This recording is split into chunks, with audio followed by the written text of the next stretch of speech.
Hello दोस्तों, हमारा नाम हिमांशु ब्रह्मणिया है और आपके चैनल का नाम है हिमांशु ब्रह्मणिया स्टडी पॉइंट। तो जैसे पता है कि गीतांजलि क्लासेस पर हमारी क्लासेस आपको मिलती हैं, तो ज़्यादा से ज़्यादा बच्चों को गीतांजलि क्लासेस ऐप के बारे में आप बताइएगा, ठीक है। और वहाँ पर हमारी नियमित कक्षाएँ चल रही हैं, तो वहाँ पर आप हमारे से जुड़ सकते हैं रोज़, ठीक है। आइएगा, स्टार्ट करते हैं। देखिएगा, समितियाँ पढ़ चुके हैं, है ना। जो प्रमुख समितियां थी वो पढ़ चुके हैं, खर्च जितना हुआ वो पढ़ चुके हैं, समय हम पढ़ चुके हैं, है ना। आज हम उद्देशिका का भाग 2, है ना, क्योंकि पहले आपने भाग 1 पढ़ लिया है प्रस्तावना का, है ना, उद्देशिका का। आज ये क्या है, भाग 2 है। इसमें आज हम जो चीजें रह गई थी उनको सम्मिलित करते हुए आगे चलते हैं। देखिएगा, बहुत ही इंपॉर्टेंट फैक्ट है, पहला ही समझिएगा बिल्कुल ध्यान से। देखिएगा, कहा जाता है, बोला जाता है, प्रश्न आता है कि मूल संविधान में भारत को किस राज्य बनाने की संकल्पना लिया गया था। तो वास्तव में 3 शब्द हैं, ये याद रखिएगा। मूल 3 शब्द यही हैं: संपूर्ण प्रभुत्व संपन्न, ठीक है, दूसरा लोकतांत्रिक और तीसरा गणराज्य। जिसने हमारा पहले वाला लेक्चर नहीं देखा है प्रस्तावना का, तो वहां पर जाकर देख सकते हैं। इन शब्दावलियों के बारे में पूरा डिटेल से आपको पढ़ाया गया है, ठीक है। चलिएगा, अगला फैक्ट समझिएगा। 42वें संविधान संशोधन द्वारा 1976 में 3 शब्दों को जोड़ा गया। संख्या याद रखिएगा, 3 शब्दों को। कितने शब्दों को? 3 शब्दों को जोड़ा गया। किस किस को? समाजवादी, पंथ निरपेक्ष और अखंडता। बिल्कुल ध्यान से समझिएगा, ये पंथ निरपेक्ष बहुत इंपॉर्टेंट है, क्योंकि पहले धर्म निरपेक्ष था, अब क्या कर दिया गया, पंथ निरपेक्ष कर दिया गया। बिल्कुल ध्यान समझना है। और ये पंथ निरपेक्ष ही वास्तव में क्या है, यही आप नोट करके अपनी कॉपी में आप लिखिएगा, जो हम बोल रहे हैं कि पंथ निरपेक्ष को संविधान का आधारभूत ढांचा कहा जाता है। बहुत इंपॉर्टेंट फैक्ट है, पंथ निरपेक्ष को संविधान का आधारभूत ढांचा कहा जाता है। क्यों कहा जाता है? क्योंकि इसमें आप संशोधन नहीं कर सकते। इस शब्दावली में आप कोई भी संशोधन नहीं कर सकते हैं, क्योंकि भारत क्या है, भारत वास्तव में पंथ निरपेक्ष वाला देश है, यानी कि सभी धर्मों का और जाति का सम्मान करता है ना, सबको एक दृष्टि से देखता है। आइए, अगर आपसे पूछा जाए कि पंथ निरपेक्ष वाद, एक बहुत इंपॉर्टेंट बात है, उसको भी लिख लीजिएगा आप नोट करके, कि ये घोषित कब किया गया, यानी कि पंथ निरपेक्ष शब्द घोषित कब किया गया। तो ये वास्तव में SR मुंबई बनाम भारत संघ, दोबारा से बोल रहे हैं, लिखिएगा, SR मुंबई बनाम भारत संघवाद में इस शब्द को घोषित किया गया था, ठीक है। आगे चलते हैं, देखिएगा तीसरा फैक्ट, भारतीय निर्माताओं के विचारों को जानने की कुंजी किसको कहा जाता है? उद्देशिका को कहा जाता है। बहुत इंपॉर्टेंट है, यानी कि संविधान निर्माता जो थे, है ना, उनके विचारों को अगर आपको जानना है ना, तो आप किसको देख लें, आप उद्देशिका को पढ़ लें। अर्थात किसको पढ़ लें? संविधान में जो प्रस्तावना है, यानी कि जो मसौदा है, आप उसको पढ़ सकते हैं। उसे क्या कहा गया है? विचारों को जानने की कुंजी कहा गया है। अगला फैक्ट बिल्कुल ध्यान से समझना है। देखिएगा, वास्तव में बिल्कुल ध्यान से समझना है। एक प्रश्न अगर हम आपसे घुमाकर पूछ लें कि प्रश्न क्या बनेगा, प्रश्न हम ये पूछ रहे हैं कि भारत, बिल्कुल ध्यान समझिएगा, भारत पूर्ण प्रभुत्व संपन्न, लोकतांत्रिक व गणराज्य कब बना? प्रश्न घुमा दिया है, बस और कुछ नहीं है, सब पता है आपको। क्या होगा इसका आंसर? आजाद कब हुआ था हमारा देश? आजाद कब हुआ था ये बताइएगा। संविधान लागू कब हुआ था ये बताइएगा। 26 जनवरी 1950। पॉइंट क्लियर है, आंसर याद रखिएगा। 26 जनवरी 1950 को क्या किया गया, हमारा भारत जो देश था वह एक संपूर्ण प्रभुत्व संपन्न व लोकतंत्रात्मक गणराज्य के रूप में बना था, ठीक है। आइएगा, अगला फैक्ट देखिएगा, वर्तमान में भारत को किस रूप में घोषित किया गया है। वर्तमान में भारत को किस रूप में घोषित किया गया है? तो वास्तव में संपूर्ण प्रभुत्व संपन्न, समाजवादी, पंथ निरपेक्ष, लोकतांत्रिक और गणराज्य के रूप में घोषित किया गया है। अगला फैक्ट समझिएगा, उद्देशिका में निहित बहुत ही इंपॉर्टेंट शब्दावली है, आधारभूत ढांचे की अवधारणा का निर्धारण करने वाला वाद कौन सा है? तो वास्तव में केशवानंदन भारती वाला वाद है ना, केरल बैनाम वाद है। केशवानंदन भारती बैनाम केरल राज्य वाद है, 1973 में आया था, है ना। यही वास्तव में क्या करता है, क्योंकि इसी में ही तो पंथ निरपेक्ष की भी बात की गई है। आधारभूत ढांचा की अवधारणा यानी कि किसमें है? उद्देशिका में निहित है। बहुत ही इंपॉर्टेंट फैक्ट है, कथन निष्कर्ष में पूछा जाता है। उद्देशिका के अनुसार भारत के शासन की सर्वोच्च सत्ता निहित है। तो वास्तव में किसमें निहित है? बिल्कुल ध्यान से समझिएगा कि हम भारत के लोग यानी कि जो भारत में शासन की सर्वोच्च सत्ता है वह किसके हाथ में है? भारत के लोगों के हाथ में है। भारत के लोग जिसको चाहे सत्ता में ला सकते हैं, जिसको चाहे सत्ता से हटा सकते हैं। यानी कि सर्वोच्च सत्ता किसमें निहित है? भारत के लोगों में निहित है। यानी कि हम भारत के लोग, जो प्रस्तावना में लाइन लिखी हुई है स्टार्टिंग में ही, वही है। ठीक है। अब आपसे अगर पूछा जाए कि संविधान की आत्मा, बहुत ही इंपॉर्टेंट फैक्ट है कि संविधान की आत्मा किसको कहा जाता है? तो संविधान की आत्मा उद्देशिका को कहा जाता है। इसको उद्देशिका को।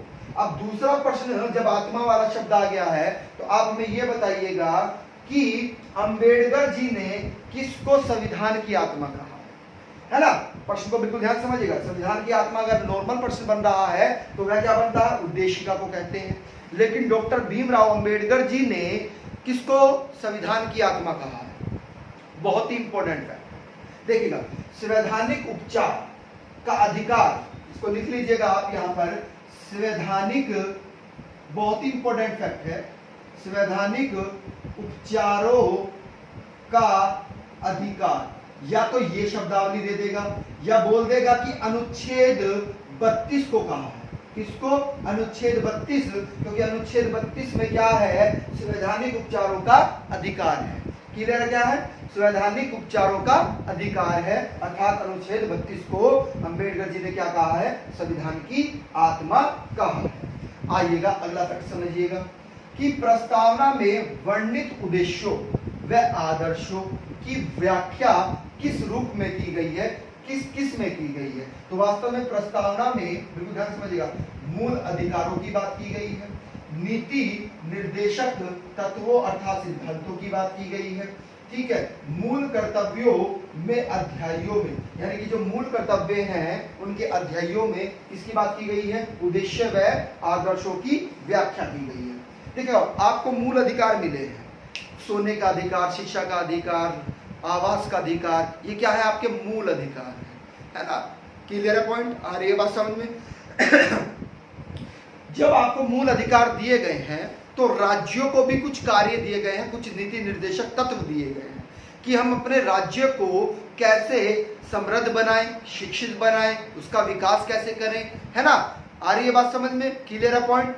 वो तो अगर हम बात करें मूल कर्तव्यों को, तो मूल कर्तव्य, जब आपको मूल अधिकार दिए गए हैं तो आपके कुछ मूल कर्तव्य भी बनते हैं। क्या बनते हैं? आपके भी कुछ मूल कर्तव्य बनते हैं, है ना। तो मूल कर्तव्य जो आप आगे पढ़ेंगे, है ना, उसमें भी क्या है कि आप अपने राष्ट्र को कैसे समर्पित होते हैं, आप अपने राष्ट्र को कैसे साफ सुथरा रखते हैं, है ना, अपनी विचारधारा कैसे रखते हैं, अपनी भाषा कैसे रखते हैं। ये सब चीज़ें हम भाग 5 में आपको पढ़ाएंगे। भाग 5 के में पढ़ाएंगे आपको मूल कर्तव्य। ठीक है ना। आ रही है बात समझ में? तो ये क्या है? वास्तव में ये उद्देश्य व आदर्शों की व्याख्या करते हैं, तीनों चीज याद रखिएगा। एक ऑप्शन में कुछ और दे दिया जाएगा आपको, है ना। क्या दे दिया जाएगा? कुछ भी दे सकता है ऑप्शन में, किधर नागरिकता बोल देगा, है ना, भाग 2 बोल देगा, लेकिन ये 3 याद रखिएगा, ये बहुत इंपॉर्टेंट है। आगे देखिएगा, प्रस्तावना के अंतर्गत बिल्कुल ध्यान समझिएगा। प्रस्तावना के अंतर्गत एक बात कही गई है और ये बात कथन निष्कर्ष में पूछी जाती है। क्या कही गई है कि व्यक्ति की गरिमा और राष्ट्र की एकता व अखंडता, इस शब्दावलियों का प्रयोग किसके अंतर्गत किया गया है? तो प्रस्तावना के अंतर्गत किया गया। ठीक है, क्लियर पॉइंट, बात समझ में आ रही है। अब अगर हम आपसे यहाँ पर एक बात पूछ रहे हैं कि वास्तव में प्रस्तावना में कितने न्याय की बात की गई है, संख्या पूछ रहे हैं, कितने न्याय की बात की गई है, ये सब चीजें हमने आपको पहले पढ़ा दी है। प्रस्तावना भाग 1 में ये सब चीजें हमने पढ़ा दी है। प्रस्तावना भाग 2 आपका चल रहा है। 3 न्याय की बात की है। किसकी 3 न्याय की बात की है? सामाजिक न्याय, आर्थिक न्याय और बहुत इंपॉर्टेंट है राजनीतिक न्याय। बिल्कुल दोबारा से बोल रहे हैं, सामाजिक न्याय, आर्थिक न्याय और राजनीतिक न्याय। Clear point? तो 3 न्याय की बात की गई है। आगे आइएगा, अगला फैक्ट समझिएगा बिल्कुल ध्यान से। अगर हम पूछें कि शब्दावलियों का ध्यान देना है, बिल्कुल इससे रिलेटेड है थोड़ा सा, इसलिए बता रहे हैं कि भारतीय संविधान किसके द्वारा अंगीकृत किया गया? बहुत इंपॉर्टेंट, भारतीय संविधान किसके द्वारा अंगीकृत किया गया?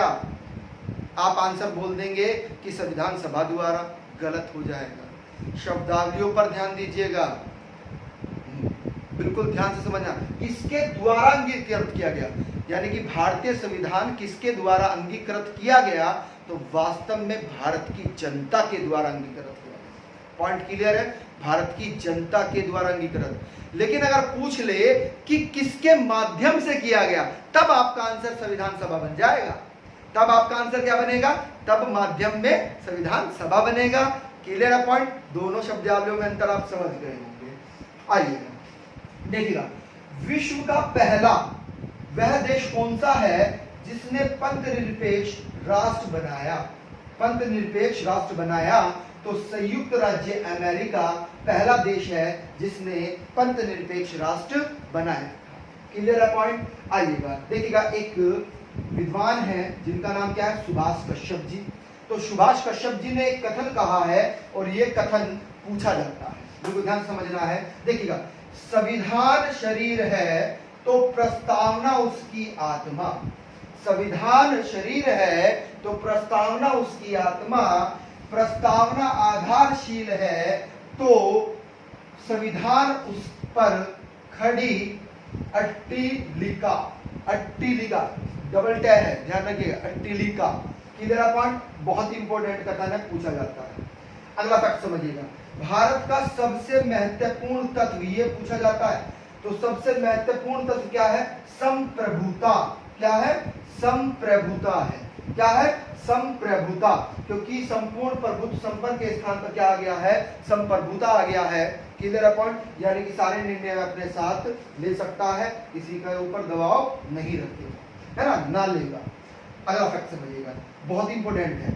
विश्व का सबसे बड़ा व विस्तृत संविधान, ये कथन किसने कहा है? विश्व का सबसे बड़ा व विस्तृत संविधान भारत का है, ये किसने कहा है? तो नाम याद रखिएगा, सर आइवर जेनिंग्स ने कहा है। बहुत ही इंपॉर्टेंट है, इन्होंने बहुत सारे कथन कहा है और ये सूची मिलाओ में यानी कि जोड़ो मिलाओ में पूछे जाते हैं। इन्होंने क्या कहा कि यह एक ऐसा संघ है जिसमें केंद्रीयकरण की शक्ति सतत प्रवृत्ति है।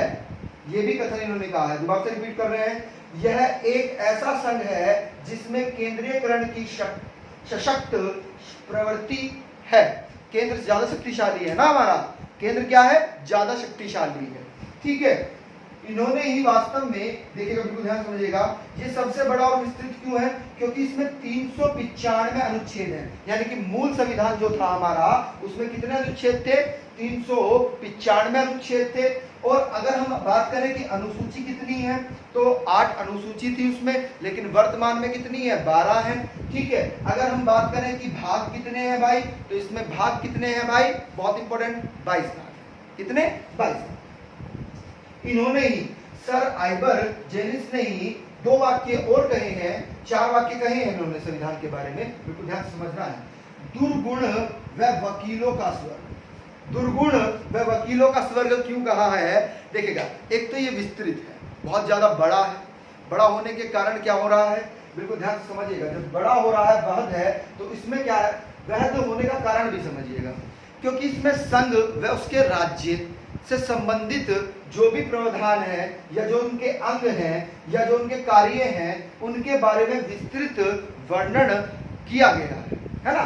आ रही है बात समझ में। इसे ही क्या कहा है, संविधान, भारतीय संविधान को ही अगर आवश्यकता से अधिक कठोर है, क्या है, आवश्यकता से अधिक कठोर संविधान भारतीय, किसने कहा है, सर आइवर जेनिंग्स ने कहा है। क्लियर है पॉइंट। अगला फैक्ट समझिएगा, प्रथम संविधान संशोधन कब किया गया था, 1951 में किया गया था, है ना। क्या किया गया था, 9वीं अनुसूची जोड़ी गई थी। कौन सी, 9वीं अनुसूची जोड़ी गई थी। 11वीं अनुसूची 73वें संविधान संशोधन द्वारा जोड़ी गई, जबकि 12वीं सूची किसके द्वारा, 74वें संविधान संशोधन द्वारा जोड़ी गई। क्लियर है, हमने कनेक्ट कर दिया है ना। आगे भी हम पढ़ाएंगे, संविधान संशोधन की एक वीडियो अलग से रहेगी पूरी, है ना। जितने भी संविधान संशोधन हुए हैं 2 पार्ट में आपको पढ़ा दिया जाएगा। आइए देखिएगा, यानी कि अगर पूछा जाए कि भारत की शासन प्रणाली कैसी है, तो भारत की शासन प्रणाली संसदीय शासन प्रणाली है, क्योंकि संसद बनती है हमारे यहाँ, क्या है, संसद है ना। संसद की कितनी, 2 सदन है ना हमारे यहाँ पर, लोकसभा और राज्यसभा। तो शासन प्रणाली कैसी हुई हमारी, संसदीय शासन प्रणाली हुई। क्लियर है पॉइंट। चलिएगा, अगर हम प्रश्न, बिल्कुल ध्यान समझिएगा, बहुत इंपॉर्टेंट प्रश्न है कि भारत में प्रजातंत्र कैसा है, ये पूछा जाता है प्रश्न कि भारत में प्रजातंत्र कैसा है। तो वास्तव में भारत में प्रजातंत्र संसदनात्मक प्रजातंत्र है। अगर शासन प्रणाली पूछ रहा है तो तब भी संसदीय, ये शब्दावली आएगी संसदीय, लेकिन प्रजातंत्र अगर पूछेगा तो संसदनात्मक प्रजातंत्र आपको देना पड़ेगा आंसर। क्लियर है पॉइंट। शब्दावलियों का ही खेल है और कुछ नहीं है भैया, ठीक है। आइएगा अगला फैक्ट समझते हैं। देखिएगा, एक चीज और समझिएगा, अगर हम पूछें कि जो भारत का राष्ट्रपति है वह किसके समान है, नॉर्मल क्वेश्चन, वह ब्रिटेन के राष्ट्रपति के समान।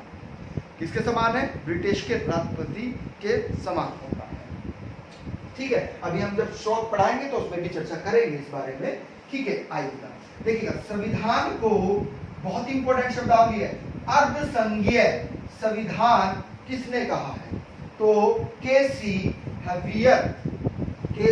हवियर साहब ने क्या कहा है भाई, कि अर्धसंघीय संविधान है, किसका, भारत का। इन्होंने क्या कहा, बहुत इंपॉर्टेंट है, इन्होंने यह कहा, दूसरा कथन, कि भारतीय संविधान अधिक कठोर तथा अधिक लचीले के माध्यम होते हुए भी एक अच्छा और संतुलन स्थापित करता है।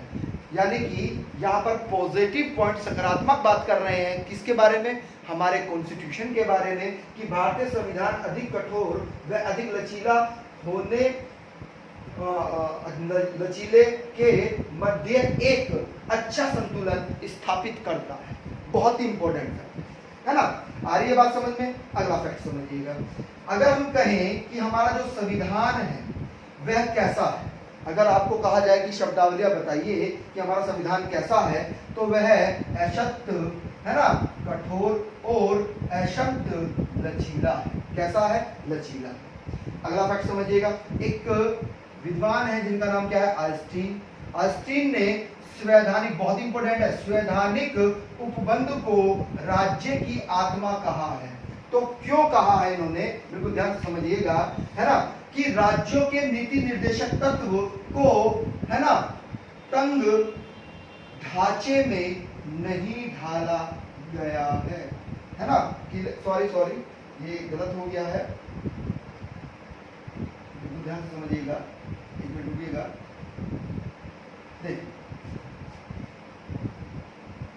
अच्छा, ठीक। हाँ, यानी कि आइंस्टाइन साहब ने क्या कहा है कि संवैधानिक उपबंधों को राज्य की आत्मा कहा है। क्या कहा है, राज्य की आत्मा। किसको कहा है राज्य की आत्मा भाई, संवैधानिक उपबंधों को। बहुत ही इंपॉर्टेंट फैक्ट है, बहुत इंपॉर्टेंट, दोबारा से रिपीट करना है, बिल्कुल ध्यान से सुनना है आपको। देखिएगा, आइए, आइंस्टाइन ने किसको, संवैधानिक उपबंधों को राज्य की आत्मा कहा है। बहुत इंपॉर्टेंट है, ठीक है। डॉक्टर भीमराव अंबेडकर जी जो हैं, इन्होंने क्या कहा है भाई, बिल्कुल ध्यान समझिएगा कि संविधान जो हमारा भारतीय संविधान है, भारतीय संविधान को संघात्मक, है ना, राज्यों संघात्मक के ढंग से ढांचे में नहीं ढाला गया, तंग ढांचे में नहीं डाला गया। इस शब्दावली को दोबारा से रिपीट कर रहे हैं, बिल्कुल ध्यान से सुनिएगा। आइंस्टाइन साहब ने संवैधानिक उपबंधों को राज्य की आत्मा कहा है, क्योंकि हमें पता है कि राज्यों के नीति निर्देशक तत्वों को क्या है, हमारे कार्य करने के लिए प्रेरित किया गया है ना, आ रही है बात समझ में। लेकिन डॉक्टर भीमराव अंबेडकर जी ने क्या कहा कि भारतीय संविधान को संज्ञात्मक के तंग ढांचे में नहीं ढाला गया है। क्लियर है पॉइंट, आ रही है बात समझ में। दोनों शब्दावलियां अलग अलग है, ठीक है। चलिएगा आगे चलते हैं, आइएगा। भारतीय संविधान के स्रोत हमें पढ़ने हैं। देखिएगा दो भागों में है, कितने, दो भागों में हम इसको बांट सकते हैं। एक तो भारत शासन अधिनियम 1935, यानी कि 2/3 भाग जो हमारे संविधान का है वह किससे लिया गया है, भारत शासन अधिनियम 1935 से लिया गया है। अर्थात 70% भाग, ये भी बोल सकता है कि 70% भाग किससे लिया गया है, तो वास्तव में 70% भाग भारत शासन अधिनियम 1935 से लिया गया है। वास्तव में लगभग कितना, 250 अनुच्छेद भारत शासन अधिनियम से ही लिए गए, ठीक है। दूसरा क्या है, पहला आपने देखा कि भारत शासन अधिनियम 1935 है। दूसरा क्या है, विश्व के अन्य देशों के संविधान से क्या लिया गया है, संविधान के स्रोत लिए गए, है ना। यानी कि अगर पूछा जाए कि कितने देशों से, लगभग तो 60 देशों के संविधान से निर्मित हमारा देश है।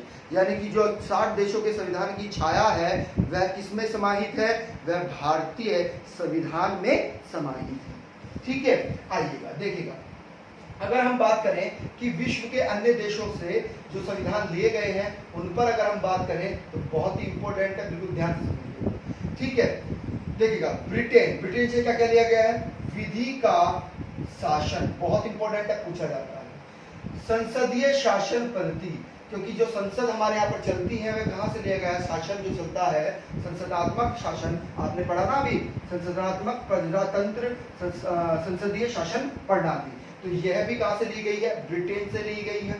एकल, बहुत इंपॉर्टेंट है, एकल न्याय प्रणाली, यानी कि आपको पता है कि होता क्या है, देखिएगा सरकार के 3 अंग होते हैं। कितने अंग होते हैं, 3 अंग होते हैं, विधायिका, कार्यपालिका और न्यायपालिका, और तीनों का अलग अलग रखा गया है। तो इसलिए न्याय प्रणाली कैसी है हमारी, एकल न्याय प्रणाली है, ठीक है। किससे प्रभावित होकर ली गई है, ब्रिटेन से ली गई, ठीक है। अगला देखिएगा एकल नागरिकता, है ना। एकल नागरिकता को समझिएगा बिल्कुल ध्यान से, यानी कि आप भारत के नागरिक हैं, किसके नागरिक हैं आप, भारत के नागरिक हैं। लेकिन अगर हम बात करें यूएसए की, तो यूएसए में क्या है, 2 नागरिकताएं होती हैं, है ना। एक राज्य की नागरिकता होती है और दूसरी केंद्र की नागरिकता होती है। हमारे यहाँ सिर्फ किसकी की है, सिर्फ और सिर्फ केंद्र की नागरिकता है। क्लियर है पॉइंट, आ रही है बात समझ में, ठीक है। स्विट्जरलैंड में तो 3 है, वहां पर जिले की भी है ना, आ रही है बात समझ, यानी कि देश की तो हो गई, केंद्र की, उसके बाद राज्य की, उसके बाद जिले की भी वहां पर क्या है, नागरिकता दी जाती है ना। आइएगा समझिएगा। अच्छा, राष्ट्रपति की औपचारिक प्रधानता, अब इस शब्दावली को समझिएगा कि औपचारिक प्रधानता राष्ट्रपति की बात क्यों की गई है। आपको पता है कि जो वास्तविक शक्ति जो होती है वह वास्तव में प्रधानमंत्री जी के पास होती है ना। राष्ट्रपति जी तो सिर्फ और सिर्फ किसके लिए बैठे हैं, सिग्नेचर करने के लिए बैठे हैं। कोई बिल आता है, कोई विधेयक आता है तो सिर्फ उस पर साइन करते हैं, है ना। वरना सभी जितने भी विधेयक होते हैं वह कहाँ पर पारित होते हैं, संसद में पारित होते हैं, है ना।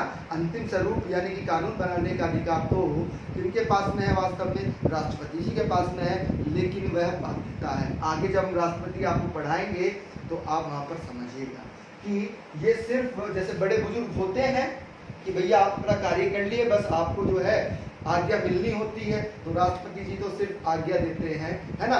कार्य कौन करता है, पीएम करता है, यानी कि वास्तविक शक्ति किसके हाथ में नहीं होती है, पीएम के हाथ में, है ना। विधि निर्माण की प्रक्रिया यानी कि कानून बनाने की प्रक्रिया इसकी कानून बनाने की प्रक्रिया भी हमारी कहां से आई है? ब्रिटेन से ही आई है। विधि के समान क्षमता, यानी कि विधि यानी कि जो कानून है वास्तव में वह सभी के लिए समान है। किसके? सभी के लिए समान है। उसमें कोई द्वेष भावना नहीं है कि ये गरीब है या अमीर है, ये महिला है या पुरुष है ना। आ रही है बात समझ में? क्लियर है पॉइंट? ठीक है, यानी कि कानून सबके लिए बराबर है। आ रही है बात समझ में? चलेगा। यूएसए से क्या क्या लिया गया है उसको समझिएगा। मूल अधिकार बहुत इंपॉर्टेंट, पूछा जाता है कि मूल अधिकार कहां से लिए गए हैं, तो मूल अधिकार यूएसए यानी कि संयुक्त राज्य अमेरिका से लिए गए हैं। उद्देशिका का विचार, उद्देशिका नहीं बोल रहे हैं, शब्दावली पर ध्यान दीजिएगा। उद्देशिका का विचार जो जवाहरलाल नेहरू जी से प्रभावित है हमारी प्रस्तावना, उसका विचार कहां से लिया गया? वास्तव में यूएसए से ही लिया गया है ना। राष्ट्रपति जी पर महाभियोग प्रक्रिया है ना, क्या राष्ट्रपति जी पर महाभियोग प्रक्रिया चलती है ना। 14 दिन पहले उनको सूचित कर दिया जाता है कि हम आप पर क्या कर रहे हैं? महाभियोग चला रहे हैं, है ना, आपको पद से हटा रहे हैं, है ना। अब वो अगर सपोज दैट कोई देशद्रोही कार्य कर देते हैं या राष्ट्र के हित में कार्य नहीं करते हैं, दोषी पाए जाते हैं, तो उन पर क्या होता है? महाभियोग प्रक्रिया होती है। और 14 दिन पहले ही राष्ट्रपति जी को क्या कर दिया जाता है? सूचित कर दिया जाता है। तो वह प्रक्रिया भी कहां से ली गई है? यूएसए से ही ली गई है। स्वतंत्र न्यायपालिका, स्वतंत्र न्यायपालिका, ठीक है, यानी कि स्वतंत्र न्यायपालिका स्वतंत्र है ना, उससे ऊपर कोई नहीं है। आ रही है बात समझ में? राष्ट्रपति जी भी नहीं है, समझिएगा बिल्कुल ध्यान से। आप कहेंगे कि सर नहीं, वो तो जो है हम अपील कर सकते हैं राष्ट्रपति जी के पास में, है ना। नहीं भैया, आप अपील नहीं कर सकते हैं, आप वहां पर दया याचना कर सकते हैं। बात समझ में आ रही है? अपील करना अलग चीज होती है और दया याचना करना अलग चीज होती है। आप वहां पर प्रार्थना कर सकते हैं कि सर ये हमारा केस है, आप देखिएगा हमारा ये प्रावधान है, आप हमारी सजा कम कर दीजिएगा। क्लियर है पॉइंट? आ रही है बात समझ में? तो वहां आप राष्ट्रपति जी के पास में अपील नहीं कर सकते हैं। क्या कर सकते हैं? आप वहां पर क्षमा याचना का प्रार्थना कर सकते हैं। ठीक है, वह स्वतंत्र न्यायपालिका भी कहां से ली गई है? यूएसए से ही ली गई। ठीक है, न्याय पुनर्विलोकन सिद्धांत, देखिएगा ये क्या है वास्तव में। अब आप सिविल कोर्ट में गए, सिविल कोर्ट का मतलब ये है कि जिला कोर्ट में गए आप, है ना, लोअर कोर्ट में आ गए हैं, उन्हें जिला कोर्ट को लोअर कोर्ट बोलते हैं, है ना। तो लोअर कोर्ट में आ गए, आपको वहां पर न्याय नहीं मिला, आपको लग रहा है कि हमें न्याय नहीं मिला, तो आप क्या करते हैं? जो स्टेट में यानी कि जो आपके राज्य में क्या है? उच्चतम न्यायालय है, शब्दावली पर ध्यान दीजिएगा, उच्चतम न्यायालय। तो उच्चतम न्यायालय में आप अपील कर सकते हैं। उत्तर प्रदेश का कहां पर है? इलाहाबाद में है। तो इलाहाबाद में क्या कर सकते हैं? आप अपील कर सकते हैं कि वहां पर न्याय नहीं मिला है, तो वहां पर ठीक है। अब क्या बोलते हैं? इलाहाबाद को प्रयागराज बोलते हैं, तो प्रयागराज में, ठीक है। और अगर आपको लगता है कि प्रयागराज में भी हमें क्या नहीं मिल रहा है, हमें न्याय नहीं मिल रहा है, तो आप क्या कर सकते हैं? आप सुप्रीम कोर्ट जा सकते हैं, अर्थात सर्वोच्च न्यायालय जा सकते हैं, जो कहां पर है? जो दिल्ली में है। कहां पर है? दिल्ली में। तो वही क्या कहलाता है? वह न्याय पुनर्विलोकन सिद्धांत कहलाता है। ठीक है, उपराष्ट्रपति पद, है ना, वास्तव में हमारे यहाँ उपराष्ट्रपति पद का उल्लेख नहीं है संविधान में, है ना। राज्यसभा अध्यक्ष का प्रावधान है, वही क्या होते हैं? उपराष्ट्रपति होते हैं। तो ये भी कहां से लिया गया है? यूएसए से लिया गया है। वित्तीय आपात, बिल्कुल ध्यान समझिएगा, आपातकाल की बात नहीं कर रहे हैं हम। 3 आपात होते हैं, 3 आपात होते हैं, हम वित्तीय आपात की बात कर रहे हैं। बात समझ में आ रही है? वित्तीय आपात की बात कर रहे हैं। वित्तीय आपात कहां से लिया गया है? वास्तव में यूएसए से। शब्दावलियों में अंतर है, अभी हम बताएंगे। वित्तीय आपात के बारे में स्टार लगा लेते हैं इस पर, ठीक है। आइएगा, विधि के समान संरक्षण, यानी कि सभी के लिए नियम क्या है? समान है। आपको क्या करना है? सभी नियमों का पालन करना है, ठीक है। हम भारत के लोग, ये शब्दावली कहां से ली गई है? ये शब्दावली यूएसए से ली गई है। इसके बारे में पूर्ण चर्चा हम भाग 1 जब आपको पढ़ाएंगे तब करेंगे, ठीक है। आइएगा, इससे पहले वाली वीडियो में भी हमने थोड़ा बताया है ना, आप जाकर देख सकते हैं, प्रस्तावना भाग 1 में, ठीक है। कनाडा से क्या लिया गया है? संघीय शासन प्रणाली, क्योंकि आप क्या है? संघ क्या है? केंद्र, यानी कि केंद्र सरकार की प्रणाली जो है वास्तव में वह कनाडा से ली गई है। सशक्त केंद्र, केंद्र के पास में ज्यादा शक्ति निहित होती है। आपको पता है कि समवर्ती सूची में राज्य भी क्या बना सकता है, कानून बना सकता है, और केंद्र भी कानून बना सकता है। लेकिन उसी विषय पर राज्य ने बनाया है और उसी पर केंद्र बना देता है कोई नियम, तो कौन सा प्रभावी होगा, केंद्र प्रभावी होगा, है ना। आ रही है बात समझ में, क्लियर है पॉइंट। यानी कि केंद्र ने जो नियम बनाया है वह लागू हो जाएगा और राज्य का अपने आप ही निष्क्रिय हो जाएगा। तो यानी कि केंद्र के पास में ज्यादा शक्ति दी गई है ना। अवशिष्ट शक्तियों का सिद्धांत, इसको भी समझिएगा। अवशिष्ट शक्ति क्या होती है, जितने भी खनिज संसाधन होते हैं उनका दोहन करना, यानी कि उनका प्यूरिफिकेशन, उनको अपने पास रखना, है ना, सारा निर्धारण वही करेंगे। तो वह शक्ति भी किसके पास में है, वह शक्ति भी केंद्र के पास में है ना। आ रही है बात समझ में। अवशिष्ट शक्तियों का सिद्धांत कहां से लिया गया है, कनाडा से लिया गया है। राज्यपाल द्वारा राष्ट्रपति के विचारों पर विधेयक सुरक्षित रखना, ये शब्दावली इंपॉर्टेंट है। आपने पॉकेट पावर सुनी होगी कि राष्ट्रपति जी के पास में क्या होती है, 3 पावर्स होती हैं। कोई अगर बिल विधेयक उनके पास में आता है तो उनके पास में 3 पावर्स होती हैं, 3 शक्तियां होती हैं, जिसमें से एक क्या होती है, पॉकेट पावर होती है, पॉकेट वीटो बोलते हैं उसको, है ना। होता क्या है कि राष्ट्रपति जी या तो विधेयक पर हस्ताक्षर कर सकते हैं, है ना, या फिर विधेयक को क्या कर सकते हैं, संशोधन करने के लिए भेज सकते हैं, या फिर क्या कर सकते हैं, या फिर वह उसको अनिश्चित काल तक अपने पास रख सकते हैं। क्या कर सकते हैं, अनिश्चित काल तक अपने पास रख सकते हैं। इसे क्या कहते हैं, पॉकेट पावर कहते हैं उनकी। क्या कहते हैं, पॉकेट पावर, है ना। आ रही है बात समझ में। इसे क्या कहते हैं, विधेयक को सुरक्षित कर लिया गया है, क्योंकि संविधान में हमारे समय का उल्लेख नहीं है कि विधेयक को कितने समय बाद वह सिग्नेचर करके उसे नियम का रूप दे। इसका प्रावधान हमारे कॉन्स्टिट्यूशन में नहीं है, ठीक है। आइए, तो ऐसे ही राज्यपाल जी के पास, जैसे केंद्र में शक्ति किनके पास में है, राष्ट्रपति जी के पास में है, ऐसे ही शक्ति किसके पास में है, राज्य में, राज्यपाल जी के पास में, ठीक है। तो वही चीज है। आइए, ऑस्ट्रेलिया से क्या लिया गया है, समवर्ती सूची। अभी बताया हमने 3 सूची होती है, केंद्र सूची, राज्य सूची और समवर्ती सूची। केंद्र सूची यानी कि केंद्र के जो विषय हैं उन पर केंद्र कानून बना सकता है। राज्य सूची जो राज्य के विषय हैं उन पर राज्य कानून बना सकता है। समवर्ती सूची में दोनों, यानी कि राज्य भी कानून बना सकता है और केंद्र भी कानून बना सकता है। लेकिन प्रभावी कौन सा होगा, अगर एक ही विषय है कोई और केंद्र ने भी बना दिया और राज्य ने भी बना दिया, तो केंद्र का क्या होगा, प्रभावी रहेगा नियम, और राज्य का क्या हो जाएगा, निष्क्रिय हो जाएगा, ठीक है। केंद्र राज्य संबंध, यानी कि केंद्र और राज्यों के बीच में जो संबंध है वह भी कहां से लिया गया है, ऑस्ट्रेलिया से लिया गया है। शक्तियों का विभाजन, यानी कि केंद्र और राज्य के बीच जो शक्तियों का विभाजन किया गया है वह भी कहां से लिया गया है, ऑस्ट्रेलिया से लिया गया है।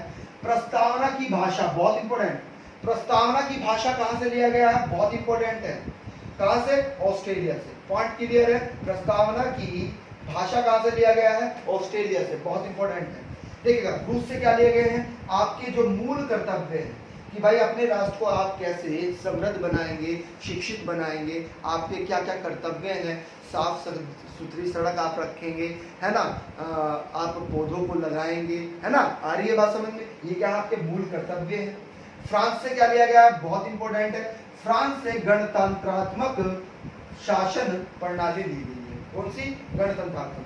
हमने बताया था गणतंत्रात्मक जो होता है वास्तव में इसका अर्थ होता है कि देश का प्रमुख वह अनुवांशिक है या निर्वाचन है। इससे पहले वाली वीडियो में हमने पूर्ण रूप से इसको समझाया।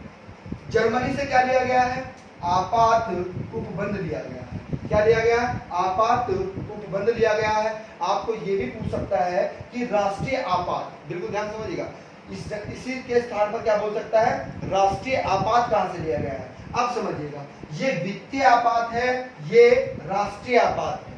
ये क्या है, राष्ट्रीय आपात अर्थात आपात उपबंध है ना, ऐसे भी बोल सकता है या राष्ट्रीय आपात भी बोल सकता है, कंफ्यूज नहीं होगा। दक्षिण अफ्रीका से क्या लिया गया है, संविधान संशोधन प्रक्रिया, यानी कि आप क्या करते हैं, समय समय पर संविधान संशोधन होते हैं कि नहीं होते हैं।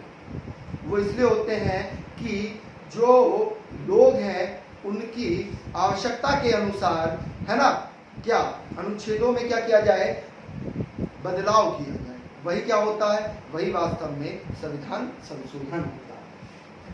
आइए नोट करके एक चीज लिखी है हमने, इसको बिल्कुल ध्यान से समझना है।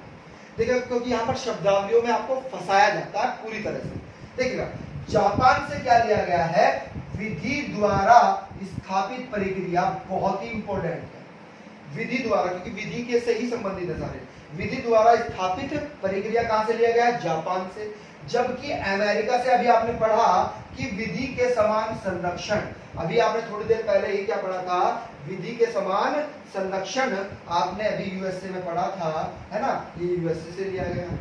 ब्रिटेन से क्या बोलता है कि विधि के समान क्षमता, आपने ब्रिटेन में पढ़ा था कि विधि के समान क्षमता। ये तो इन शब्दावलियों को ध्यान रखना है कि विधि के समान क्षमता ब्रिटेन से लिया गया है, विधि के समान संरक्षण अमेरिका से लिया गया है, विधि के द्वारा स्थापित प्रक्रिया किससे ली गई है भाई, जापान से ली गई है, इससे जापान से।